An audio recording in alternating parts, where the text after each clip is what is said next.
को दैनिक अपडेट लिएर म उपस्थित भएको छु स्वास्थ्य तथा जनसङ्ख्या मन्त्रालय प्रवक्ता। पहिलो अपडेट प्रयोगशालाको परीक्षणबाट गराउन चाहन्छु। हामीले दुई तरिकाबाट परीक्षण गरिरहेका छौं, एउटा पीसीआर विधिबाट, एउटा र्यापिड डायग्नोस्टिक टेस्ट गरेर। पीसीआर विधिबाट भएको जम्मा परीक्षण 7240 वटा छ र आजको दिनमा गत 24 घण्टामा 369 वटा परीक्षण भएका छन्। त्यसैगरी र्यापिड डायग्नोस्टिक किटबाट भएको परीक्षण जम्मा अहिलेसम्म 12192 वटा हो। त्यसमध्ये गत 24 घण्टामा 3263 वटा भएका छन्। यसरी कुल जम्मा 19432 वटा परीक्षण भइसकेको छ।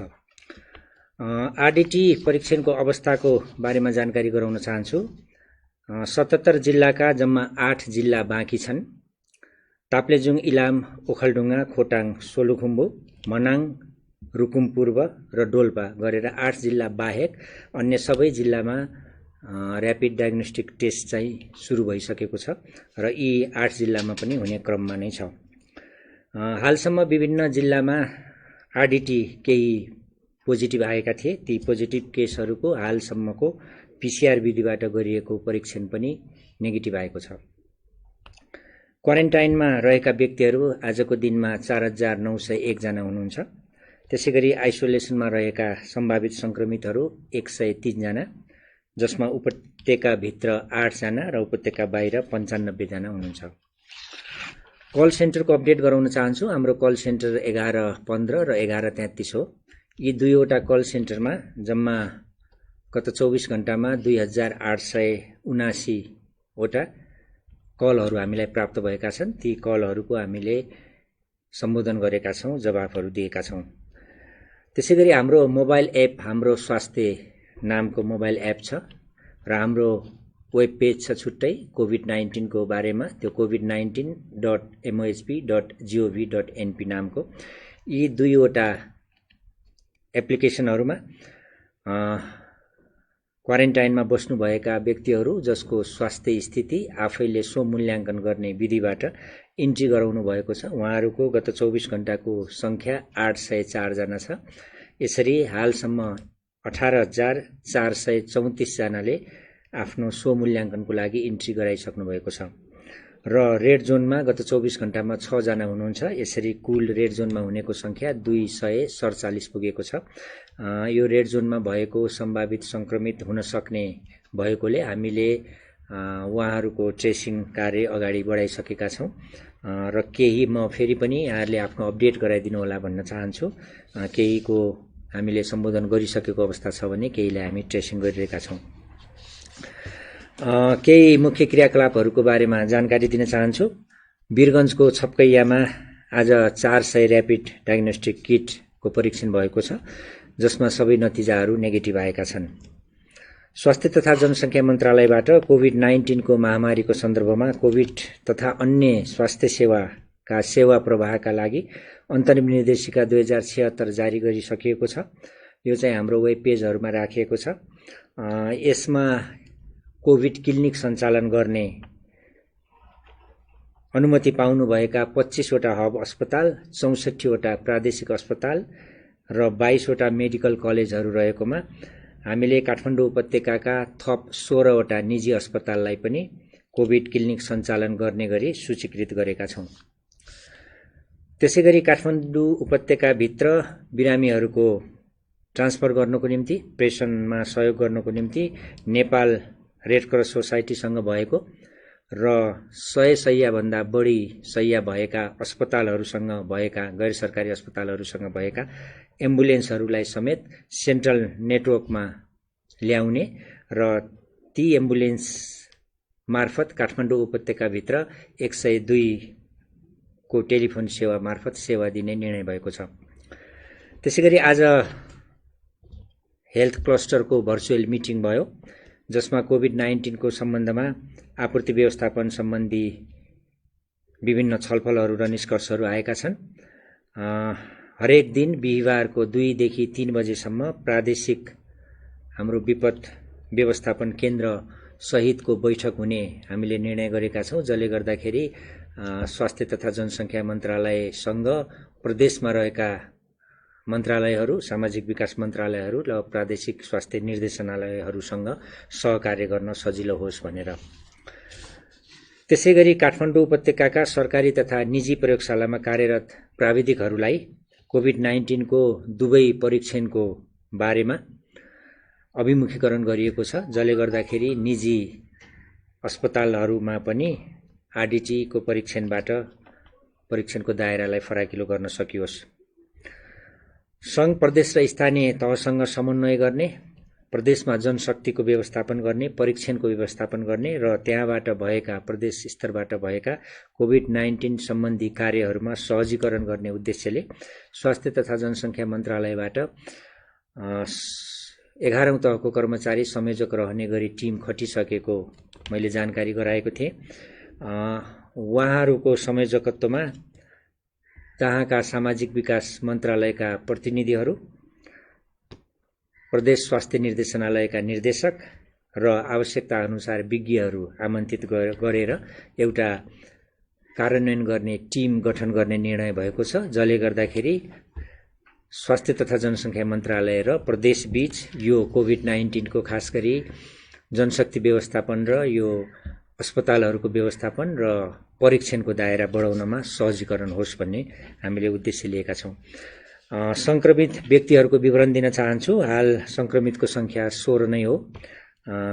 1 जना उपचारपछि घर फर्केको बाहेक 15 जना उपचारकै क्रममा हुनुहुन्छ। 2 जना टेकु, 2 जना बागलुङ, धनगढीमा 5 जना, वीरगञ्जमा 4 जना उपचारको क्रममा रहनु भएको छ। सबैको स्वास्थ्य स्थिति सामान्य नै छ। अन्तिममा म एउटा अनुरोध सहित अपडेट अन्त्य गर्न चाहन्छु। आज हामीले स्थानीय तहसँगको सहकार्यलाई अनुरोधको रूपमा लिएका छौँ। कोभिड-19 को रोकथाम र नियन्त्रणको लागि आफ्नो स्थानीय तहभित्रका स्वास्थ्य संस्था, जनशक्ति, औजार उपकरण, एम्बुलेन्स आदिको अभिलेख तयार गरेर विवरणहरू राख्ने काम गर्न सकिन्छ। आफ्नो स्थानीय तहभित्र रहेका स्वास्थ्य जनशक्तिलाई परिचालन सम्बन्धी व्यवस्थाको काम गर्न सकिन्छ। त्यसमा मद्दत गर्नुहुन हामी अनुरोध गर्छौं। विदेशबाट आएका व्यक्तिहरूलाई अनिवार्य रूपमा क्वारेन्टाइनमा बसे नबसेको यकिन गरी अनुगमन गर्न सहयोग गर्नुस्, अनुगमन गरिदिनुस् भनेर स्थानीय तहका जनप्रतिनिधिज्यूहरूलाई सादर अनुरोध गर्न चाहन्छौं। त्यसैगरी सम्भावित संक्रमित व्यक्तिहरूको नमूना परीक्षणमा सहयोगीको भूमिका निर्वाह गर्दिन यसको लागि नजिकको स्वास्थ्य संस्था, प्रादेशिक स्वास्थ्य निर्देशनालयसँग सम्पर्क राख्न र टोल फ्री नम्बर हाम्रो 1133 र 1115 मा समेत त्यो टोल फ्री नम्बरमा सम्पर्क पनि गर्न सक्नुहुन्छ। बिरामीहरूको प्रेषण हुन सक्छ। एक ठाउँबाट अर्को ठाउँमा बिरामीहरू लैजानुपर्ने हुन सक्छ। सो कार्यमा एम्बुलेन्सको लागि, एम्बुलेन्स सेवाको लागि सहजीकरण गर्ने कार्यमा मद्दत पुर्याउन हामी अनुरोध गर्छौं। आफ्नो स्थानीय तहमा विभिन्न वस्तुहरूको औषधिजन्य सामग्री, खाद्य वस्तुहरूको अभाव सिर्जना नहुन दिनतर्फ कार्य गर्न अनुरोध गर्दछौं। विभिन्न आफ्ना स्थानीय तहमा उत्पादन हुने खाद्य वस्तुलाई खपत बढाउने, त्यस्ता वस्तुहरूको खपत बढाउन सकिन्छ। बिग्रने सामानहरूलाई छिटो प्रयोग गर्ने, नबिग्रनेलाई केही दिनपछि प्रयोग गर्ने कामहरू गर्न सकिन्छ। त्यस्तो खाले नीति लिन सकिन्छ। यो हाम्रो स्थानीय तहलाई अनुरोध छ।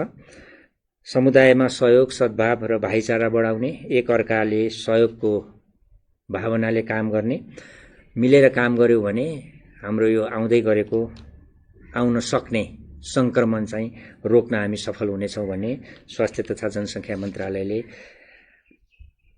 आशा गरेको छ। आज धेरैले सोध्नु भएको प्रश्नमा औषधि र औषधिजन्य पदार्थहरूको स्थिति कस्तो छ हाम्रो देशमा, त्यसमा केही प्रश्न पारिदिनु हुन आज हामीले औषधि व्यवस्था विभागका महानिर्देशक नारायण प्रसाद ढकाल ज्यूलाई निम्ताएका छौं। म उहाँलाई केही कुरा भन्दिन आग्रह गर्दै मेरो यो अपडेट अन्त्य गर्छु। नमस्कार दर्शकबिन, मेरो नाम नारायण प्रसाद ढकाल, औषधि व्यवस्था विभागको महानिर्देशक र मैले अहिले केही दिनदेखि हामीले बेहोरिरहेको कोभिड-19 को उपचार र यसको तयारीको सन्दर्भमा औषधि लगायतका स्वास्थ्य सामग्रीको विषयमा उठेका विषयवस्तुहरूलाई थोरै प्रश्न पार्ने म कोसिस गर्न चाहन्छु। हामी औषधि नेपालमा खास गरेर निजी क्षेत्र र सरकारी दुवै क्षेत्रले औषधिको उपलब्धता, स्वास्थ्य सामग्रीको उपलब्धता गर्ने कार्य गर्ने गर्दछ र मैले औषधि व्यवस्था विभागको महानिर्देशक भएको नाताले सरकारी क्षेत्रबाट उपलब्ध हुने औषधि तथा सामग्रीहरू साथै निजी क्षेत्रबाट पनि हुने वितरण हुने औषधि तथा सामग्रीहरूको अवस्था के छ भनेर नियमित रूपमा यिनीहरूका उत्पादकहरू, पैठारीकर्ताहरू एवं दाताहरू समेतले नेपालमा र नेपाली बजारभित्र वितरण गरिरहेको अवस्थालाई नजिकबाट हामीले यसलाई अनुगमन गरिरहेका छौँ। उत्पादनको अवस्थालाई, वितरणको अवस्थालाई, अभावको अवस्थालाई हामीले अनुगमन गरेका छौँ र यसको लागि अलगै अनुगमन फर्महरू तयार पारेका छौँ। व्यवसायीहरूलाई अति आवश्यकीय जीवनरक्षक औषधिहरूको अवस्था के छ भनेर दैनिक र साप्ताहिक रूपमा त्यसको प्रतिवेदन चाहिँ विभागमा उपलब्ध गराउने किसिमले फर्महरू बनाएका छौँ र त्यसमा निरन्तर रूपमा व्यवसायीहरूले त्यस्ता जानकारीहरू प्रस्तुत गर्नुभएको छ। यी जानकारीहरूलाई हेरेर, प्राप्त सूचनाहरूलाई हेरेर कुन चाहिँ औषधिको अभाव कहाँ छ भन्ने कुरालाई पहिचान गरेर थप चाहिँ रणनीतिहरू तयार गर्ने र त्यसको उपलब्धतालाई सुनिश्चित गर्ने प्रयासमा हामी लागेका छौँ। यसमा निजी क्षेत्रका विभिन्न व्यवसायीहरू, उत्पादकहरू साथै सरकारी निकायका सम्बन्धित पदाधिकारीहरू समेतको समन्वयमा औषधिको ढुवानी, यसको उत्पादन, बिक्री वितरणको अवस्थालाई सुचारू गर्नलाई पहल गरिरहेका छौँ र विभिन्न समयमा उनीहरूसँग भर्चुअल मिटिङहरू गरेर, पत्राचारहरू गरेर, फोन गरेर औषधिको उपलब्धतालाई इन्स्योर गर्ने प्रयास गरेका छौँ र यी औषधिहरू गुणस्तरीयतामा कमी नआओस् र ढुक्कसँग सरकार सबै बिरामीहरूले औषधिहरू उपचारको लागि प्राप्त गरून् भन्ने हेतुले हामीले आवश्यकता अनुसार अनुगमन समेत गरेर परीक्षणहरूका कार्यहरू गरेर पनि सबैलाई आश्वस्त पार्ने कामहरू गरेका छौँ। र यो कामको सिलसिलामा हामीले ह्यान्ड सेनिटाइजरको यहाँहरूलाई थाहै छ अति महत्त्वपूर्ण सामग्रीको रूपमा यसलाई लिएको छ। अहिले खास गरेर भाइरसको ट्रान्समिसनलाई कमी गर्नको निमित्त, यसलाई बचाउनको निमित्त, सुरक्षितता प्रदान गर्नको निमित्त नेपालमै ह्यान्ड सेनिटाइजरको चाहिँ दर्ता र यसको अनुमतिको व्यवस्था हामीले लागू गरेका छौँ र अहिले 20 भन्दा बढी त्यस्ता उद्योगहरूले यी प्रडक्टहरू बजारमा ल्याएका छन् र तिनको निश्चित स्तर पनि तय गरिएको छ। कुनै पनि उपभोक्ता नठगियोस् भनेर त्यो स्तरलाई हामीले हाम्रो वेब पेजमा सार्वजनिक पनि गरेका छौँ र यहाँहरूले त्यो स्तर छ छैन, त्यहाँ मूल्य तोकिए अनुसार छ कि छैन भन्ने समेत विचार गरेर आवश्यकता अनुसार प्रयोग गर्नुहोला भन्ने अनुरोध पनि हामी गर्न चाहन्छौँ। यसै सन्दर्भमा केही समय हामीले सरकारवालाहरूसँग निश्चित सामाजिक सञ्जालको ग्रुप पनि तय गरेका छौँ। कुनै पनि क्षेत्रमा नेपालभरि उत्पादकहरूका सम्बन्धित फोकल पोइन्ट, व्यवसायीका फोकल पोइन्ट र औषधि व्यवस्था विभागका शाखा कार्यालयका फोकल पोइन्ट समेतलाई सञ्जालमा राखेको छौँ र उहाँहरूका टेलिफोन नम्बर, इमेल नम्बरहरू सहित सूचना कहीँ पनि कुनै पनि औषधिको कमी भएमा अथवा गुणस्तरीयता विषयमा सवाल उठेमा उनीहरू मार्फत सूचनाहरू चाहिँ नि लिने र त्यो सूचनालाई विभागसम्म पुर्याएर त्यसको समाधान गर्ने कामहरू हामीले गरिरहेका छौँ।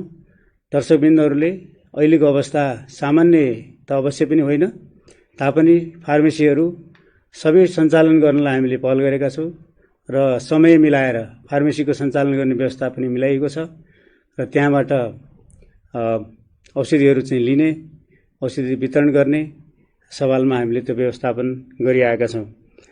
यसैबीचमा सरकारीतर्फ नेपाल सरकारले पनि यस्ता कतिपय औषधिहरू आवश्यकता हुन सक्ने र आवश्यकताको माग चाहिँ बढ्न गई त्यसको उपलब्धता नहुने हो कि भन्ने अवस्थालाई समेत सोचेर 189 वटा औषधिहरू खरिदको लागि प्रक्रिया अगाडि बढाइसकेको छ।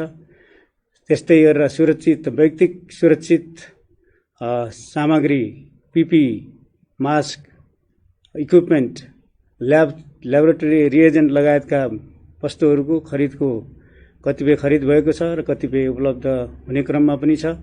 यसरी व्यवस्थापन चाहिँ सरकारले औषधि लगायतका वस्तुहरूको व्यवस्थापन गरिआएको यहाँहरू सामुन्ने म प्रस्तुत गर्न चाहन्छु र यहाँहरूले गुणस्तरीयताको लागि ढुक्क भएर सरकारले दिएको सेवा, उपलब्ध भएका औषधि अथवा कुनै पनि सूचना पनि उपलब्ध नभएको अवस्थामा मैले अघि भनेका विभिन्न टेलिफोन मार्फत जानकारी दिनुभएमा त्यसको चाहिँ समयमै निराकरण, त्यसको समाधान गर्ने हामी प्रयास गर्नेछौँ र यस्तो अवस्थामा कुनै पनि व्यक्तिले दर्ता नभएका गुणस्तरहीन वस्तुलाई पनि बजारमा ल्याएर कसै मार्फत प्रयोगमा ल्याउने प्रयास पनि गर्न सक्छन्। त्यसतर्फ सचेत रहन पनि म यहाँहरू सबैलाई अनुरोध गर्न चाहन्छु र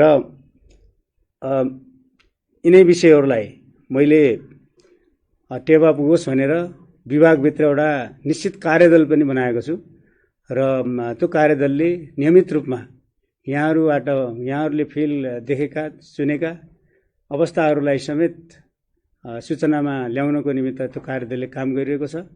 यो विषय मैले यहाँहरू दर्शक सामु आज प्रस्तुत गरेँ र यस सवालमा आउँदा दिनमा पनि कुनै किसिमका अभावका अवस्थाहरू अथवा उत्पादनमा भएका अवरोधहरू, ढुवानीमा रहेका अवरोधहरू र नेपाल सरकारले अहिले गरेका प्रयासमा औषधि र स्वास्थ्य सामग्रीको सम्बन्धमा कुनै सवाल रहेमा औषधि विभागमा पनि सम्पर्क गर्ने सूत्रहरू यहाँहरू प्रयोग गर्नुहोला भन्ने म चाहन्छु। धन्यवाद।